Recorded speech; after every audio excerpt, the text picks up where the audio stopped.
नमस्कार, मैं प्रकाश कुमार। आज एक बहुत ही बड़ी विषय पे बातें करने के लिए मैं आप लोगों के साथ, आप लोगों के सामने आया हूँ। और विषय है जन्म और मृत्यु। इस संसार के सबसे बड़ी घटना जन्म और मृत्यु। और जन्म मृत्यु को ये सिक्के का दो पहलू है, लेकिन सिक्का एक ही है। जैसे जन्म ही मौत है, मृत्यु है, क्योंकि जीना ही मरना है और मरना ही जीवन है।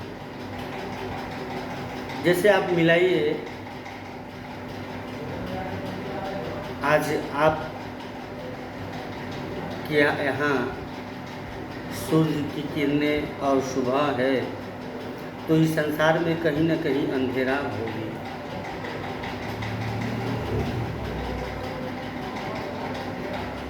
क्योंकि इस संसार के हर चीज़ दो पहलुओं पे बटा हुआ है। जैसे जीवन मौत है, वैसे ही सुबह और शाम है। सुबह के पीछे शाम रहती है। सेम उसी तरह से ठंडी और गर्मी की जोड़ है, चांद सूरज की जोड़ है, धरती आकाश की जोड़ है। सेम उसी तरह से इस जीवन और मृत्यु का जोड़ है। जब तक मृत्यु नहीं होगी तो जीवन होगा ही नहीं। हम लोग इस जीवन में मौत से इतना डरे हुए हैं कि मौत के संबंध में सुनते ही ऐसा लगता है कि अनहोनी घटना है। लेकिन नहीं, मौत को आप जिस दिन समझ जाएंगे, उस दिन आपको ऐसा लगेगा कि मौत से बेहतर इन संसार में कोई घटना है ही नहीं। क्योंकि मौत इतनी सुखदायक है, इतना आनंदपूर्वक है कि, और इसी संबंध में जो ज्ञानी लोग होते हैं उनको यह समझ में आ जाती है कि मौत मीन्स क्या है। इसलिए वह निर्भय हो जाते हैं। उनको पता हो जाता है कि मौत से बेहतर खूबसूरत चीज़ इस संसार में कुछ है ही नहीं। जन्म भी नहीं है, जन्म में भी पीड़ा होती है, लेकिन मौत में कोई पीड़ा नहीं है। हाँ, देखने वाले को, बाहर से जो जीवित लोग हैं वो आपको देखकर दुखी होंगे, लेकिन मरने वाले को कभी पीड़ा नहीं होता, सिर्फ देखने वाले को पीड़ा। इसलिए मैं कह रहा हूँ कि मौत से खूबसूरत चीज़ इस संसार में कुछ है ही नहीं।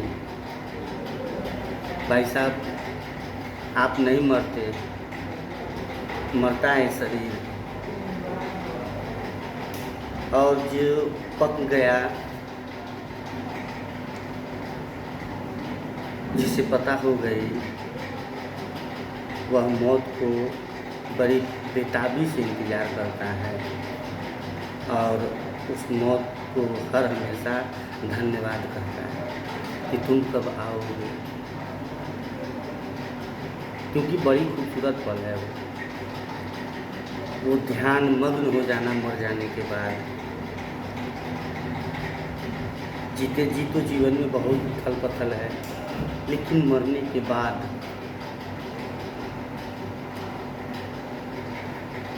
एक ऐसी दुनिया है जहाँ से सुनत वही होता है। लेकिन वो भी एहसास जो होश पूर्वक मरते हैं, हम लोग तो मरने से पहले बेहोश हो जाते हैं। इसलिए बीच की जो समय जो होता है मौत के बाद वो याद नहीं रहती, न उसको हम लोग समझ पाते हैं। लेकिन चेतनशील जो भी व्यक्ति इस संसार से जाता है, जो चेतना में होता है, वह मौत के पार जो हो गया होता है वह मौत को जानता है।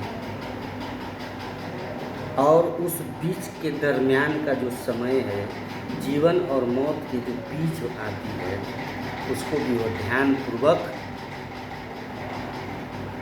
जीता है चेतना में। और गर्भ भी चुनाव वो ध्यानपूर्वक ही करते हैं। जितने भी संसार में नामी ग्रामी लोग हुए हैं, गिने चुने जो भी हैं, उन सभी लोगों को कई जन्मों की विज्ञान पता थी, जिसमें नाम बुद्ध का आता है, महावीर का आता है, कृष्ण को भी यह पता है, उनको भी कई जन्मों का बातें याद थी। एक हाल फिलहाल 21वीं सदी में एक महान व्यक्तित्व, महान पुरुष ओशो नाम से, जिन्हें हम लोग जानते हैं रजनीश के नाम से, वो भी व्यक्ति कई जन्मों का ज्ञान लिया हुआ था, कई जन्मों के ज्ञान उनके पास थे। इसलिए मैं यह कहना चाहता हूँ कि जो डर हम लोग जिस डर में जीते हैं, मौत वाली जो डर है, उस डर से मिटने के लिए एकमात्र ज्ञान की आवश्यकता होती है।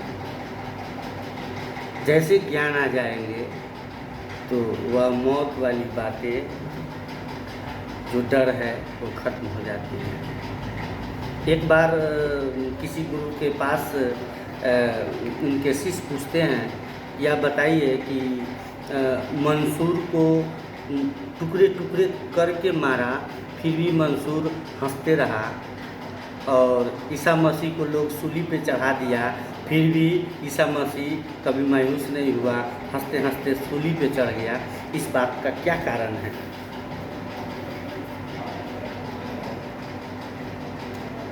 वह गुरु समझाने के क्रम में उनको बोला कि ऐसा करो, 2 नारियल लेकर आओ, एक कच्चा और एक पका। और एक कच्चा वाला नारियल अपने शिष्य को दिए और बोले कि इसको खोल अलग और इसके अंदर के गड़ी अलग करके लाओ। तो शिष्य बोला कि ये हो नहीं सकता, क्योंकि कच्चा है, अलग अलग नहीं होगा, क्योंकि पूरी तरह से ये जुड़ा हुआ है।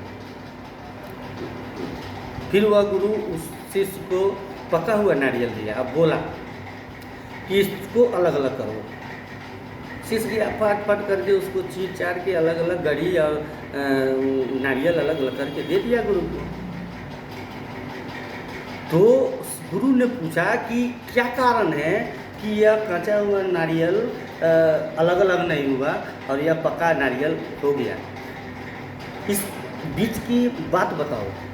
शिष्य ने बोला कि यह कच्चा होने के कारण एक दूसरे से खोल सटा हुआ है, जो तोड़ने में पूरी नष्ट हो जाएगी। तब गुरु ने कहा कि तुम कच्चा नारियल हो और मंसूर, ईसा मसीह, ये लोग पक्का नारियल थे।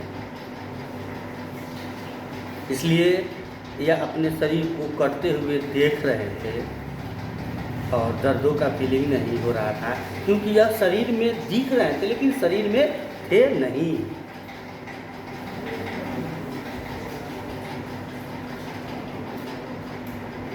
क्योंकि यह पूरी तरह से अपने शरीर से अलग हो गए थे। शरीर एक माध्यम था, लेकिन इनका चेतना पूरी जागृत स्थिति में थी। आप जिस तरह से मंसूर को करते हुए देख रहे थे, उस तरह से मंसूर भी देख रहा था अपने शरीर को करते हुए।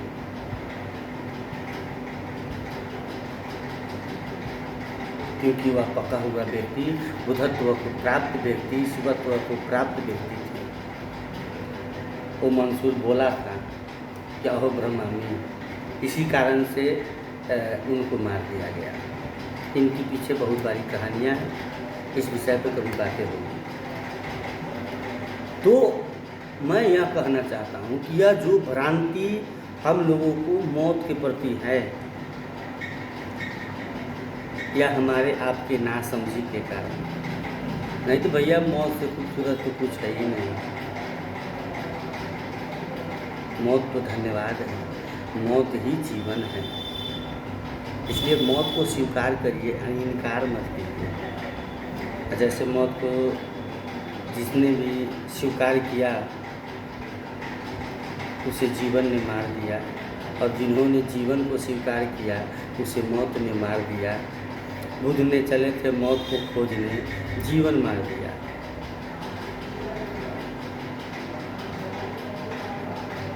तो मौत बड़ी खूबसूरत है, इस कपड़े को उतारना और दूसरी कपड़ा पहन लेने जैसा जीवन है।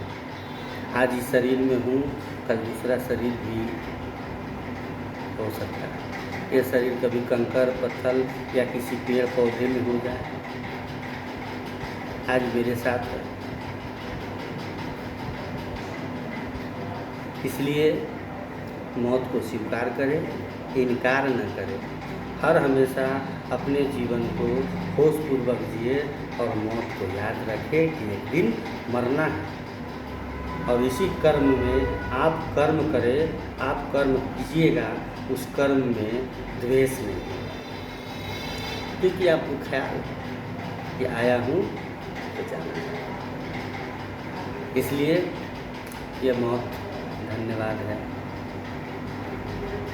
और मौत ही जीवन है।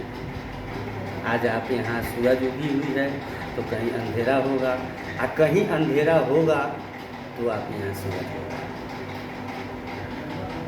इसलिए इस जीवन के पार जीवन ही है, क्योंकि जीवन ही मौत है तो मौत ही जीवन है। इसलिए ख्याल कीजिए, इस जीवन को हर पल जिएंगे खुश होकर, ताकि मेरे वजह से किसी भी व्यक्ति को दुखी न हो। कोई आदमी आपसे दुखी ना हो, इस बात को ख्याल रख कर जिएंगे, और हमेशा इसी आधार पे आप कर्म करेंगे। भैया जाना है तो भला किससे द्वेष और किससे क्रोध और किससे बेईमानी और किससे शैतानी, क्योंकि यहाँ कोई रहता नहीं है, हर किसी को जाना है। आप देख लीजिए, आप कई पीढ़ियों, आपकी तो अपनी पीढ़ी को तक नहीं गिन पाएंगे कि आपके पहले कितने पीढ़ियाँ थे, कितने लोग थे। आपके बाबा दादा लकड़दादा पड़बावा, उनके बाबा, तब आपकी नंबर आई है, और आपके बाद में कितने लोगों का नंबर होगा। तो जो समय मिला है उसे परमात्मा को धन्यवाद देते हुए जिए। और मैं इन सभी बातों को कहने का एक ही मतलब है कि आओ हम लोग उस परमात्मा में हो जाएं, क्योंकि सारी विज्ञान उनके पास है।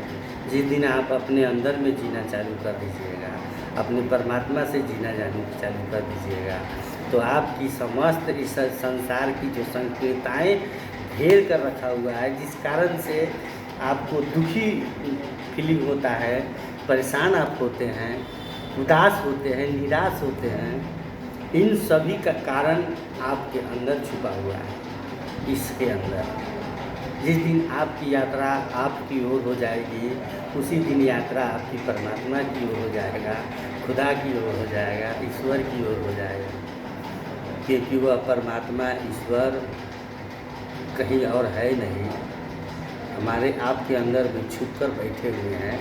उनको खोजना चाहिए, उनको पकड़ना चाहिए कि भैया आप बहुत दिन हमको भटकाए, मंदिर मस्जिद गिरजाघर जहाँ तहाँ यहाँ वहाँ, लेकिन अब नहीं। अब तो समझ में आ रहा है कि आप और कहीं नहीं हैं, आप हमरे अंदर हैं, बाकी आपसे तो कहीं छूटा भी नहीं है। किसी ने पतल को भी पूछ कर उस परमात्मा को पाया है, तो इस जीवित शरीर में वह परमात्मा न होगा, हो ही नहीं सकता। हाँ, अब वह नहीं होगा तो यह शरीर नहीं हो सकता, क्योंकि उसी परमात्मा पर टिका हुआ यह शरीर है। इसलिए आइए उस मौत को धन्यवाद देते हुए, इस जीवन को हम लोग उस परमात्मा को धन्यवाद देते हुए अपने जीवन को हर पल नकार में नहीं, इनकार में नहीं, साकार में जिएंगे और हर पल उनको याद करेंगे। हे परमात्मा, आपने बड़ी खूबसूरत जीवन दिया, इसको जीने का कला मुझे। चलिए फिर इस संबंध में आगे आप सबों से बातें होगी। जब तक आप सबों को मेरा प्रणाम स्वीकार करें।